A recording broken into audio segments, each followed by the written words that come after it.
আমার পিছনে একটি মশারি জালের মতো দেখা যায়। এটি সম্ভবত একটি ঈদগাহ ময়দান হবে, অর্থাৎ ঈদের নামাজ পড়ে এরকম একটি জায়গা হবে এবং সেটাই মনে হচ্ছে, যেহেতু এখানে নামাজের একটি জায়গা পরিবেশ রয়েছে। এত সুন্দর একটি মনোরম পরিবেশে, যেখানে গাছপালা, সরকারি রাস্তার পাশে বিশাল বিশ্ব রোড, সেই বিশ্ব রোডের পাশে সুন্দর একটি পরিবেশ। ধন্যবাদ জানাই যারা এই পরিবেশটি গঠন করেছে আমার সকল মুসলিম ভাইদের জন্য।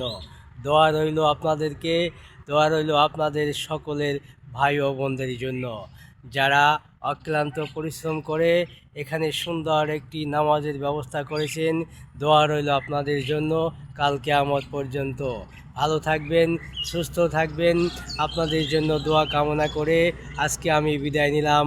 ভালো আছেন, ভালো থাকুন, নিজের স্বাস্থ্যের দিকে খেয়াল রাখুন। ধন্যবাদ সবাই।